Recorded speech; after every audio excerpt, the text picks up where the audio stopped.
Hey guys, it's Rumbling Man here. In today's video, we're going to check out some very cool flat patch cables from my friends at Rockstock, so make sure you stick with me.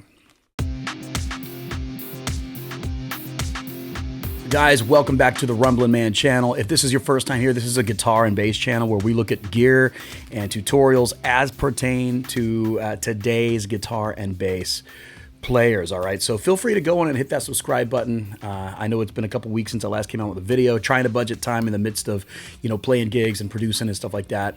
But I am trying to get videos out when I can. So please hit subscribe, as I think you'll enjoy the content. And if you're already a subscriber, go on and hit the thumbs up button so that YouTube will make this video super findable for people who need a product like this. Okay, so look, I've been a guitar player and a bass player for more years than I can even mention. I don't even know how long it's been. That's how long it's been.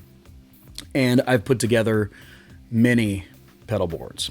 Right now I play music for a living right now full-time as a guitar player, and I use a pedal board with several different pedals on it, and I'm going to show that to you in just a few moments. But my frustration with patch cables is this. You need them to connect your pedals all together. You need something that's going to be good sound quality, and it's also going to fit nicely on your board. I have had so many instances in which I wanted to arrange my pedals in a certain way, but the patch cables I was using were just too fat or whatever. And so because of the thickness of the patch cable, I couldn't arrange my pedals the way I wanted to. Well, say goodbye to those days. So just for an example, here's one of the cables currently on my pedal board. This is a DIDN Planet Waves cable. I've always liked the Planet Waves stuff. But look how hefty that patch cable is. Look at the thickness, of the plastic that goes around the hook, and it's not super flexible. So if I've got two pedals that I want really close together, I'm going to have a hard time fitting this in there depending on just how close I want them. These could be rather bulky, and even though I like and usually trust these particular patch cables, you just don't have much flexibility for putting your pedals really close together if need be. These are really bulky, okay? Now look at these ones. You see what I'm saying, don't you? I mean, where can you not fit that? Bam, you could do it like that. I mean, come on. These are amazing patch cables. You can get I believe, either a 4-inch length or a 6-inch length.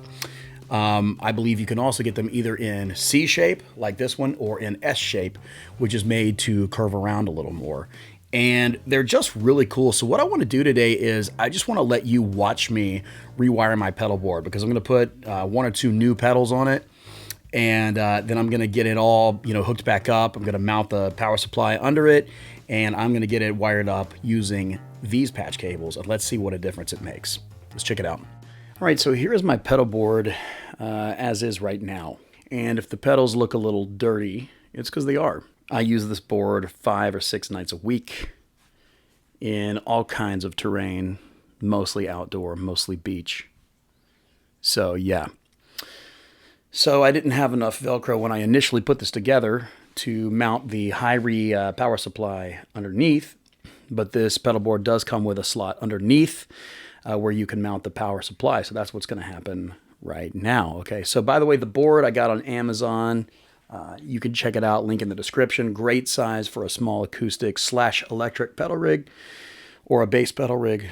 And the high-re is like a very affordable power supply that's doing a great job for me. You can check it out as well. And as you can see, the 3 pedals in use are being connected right now with these DIDN Planet Waves patch cables that I ordered, which are about to get replaced with the Rockstock patch cables, and it's going to be awesome. Okay, so that's not the only thing about to be replaced on here. This is a Zoom AC2. It has served me faithfully for several years, but with the guitar I'm using right now, I hate how this thing sounds with it, and it's also starting to make noise. So it is going bye-bye, okay? And we're replacing it with the new Fender Acoustic pre-verb pedal, which is going to allow me to have I'm going to have a bass reverb in my system after the pedals, but it'll have an extra reverb so I can do some more ambient playing for soloing and things like that. And then obviously this does have a boost in it, and the acoustic pre-verb does not. So I'm going to be putting in a slightly cheaper end boost pedal to use for a while till I can get a spark or something. So I'll be reviewing this soon, by the way. It's by Delamo. So basically, things are going to get rearranged a little bit. Power supply is going to get mounted underneath. We are going to throw on the Rockstock patch cables. I just went to Ace Hardware and got some Velcro, and this board is about to become way cooler than it already was. All right, so I'm going to get to work on it, and then I will show you the result.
All right, so as you can see, I am now done assembling the pedal board and everything works. I absolutely love how the Fender pedals, the new Fender pedals, they all seem so cool, but they have these great lit up LED blue knobs, which is sweet. And honestly, my ultimate goal is to get 2 other Fender pedals. So I ran into a little trouble because I didn't have a Rockstock patch cable long enough to go from the tuner to the boost and to here.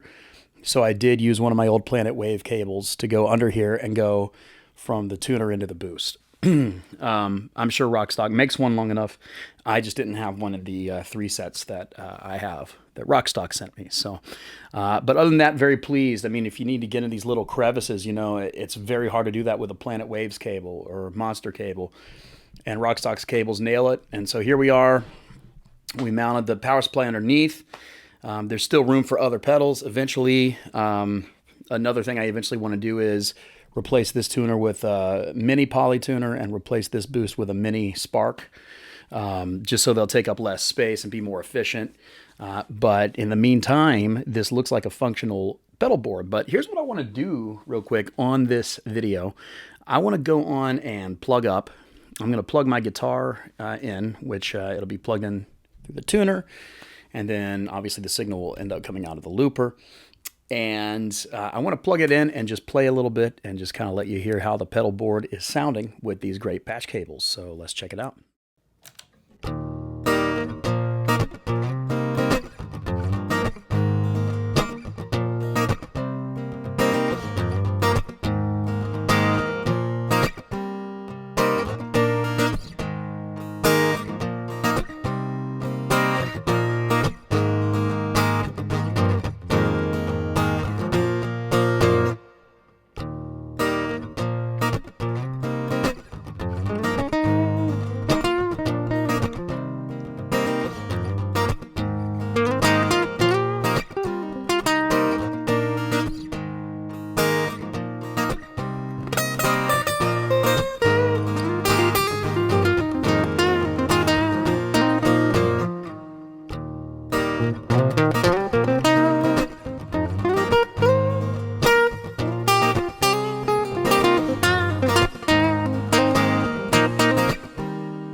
So guys, if you got value out of today's content, go on and hit the subscribe button and the thumbs up button. Make sure you're subscribed to the Rumble Man channel. If you want to go on and get a set of these, there's a link in the description of this video where you can do so. I highly recommend it. They sound great. They hold up great. I've been using them lately, and they keep a low profile. Like, to me, it's like a no-brainer, man. If you're going to order some patch cables, get these. Go with Rockstock, you know, a brand that we know we can trust, all right? So God bless you guys. Thanks so much for checking out today's video. Let's chat pedals and gear in the comments, and until then, I'll see you on the next one. Peace out.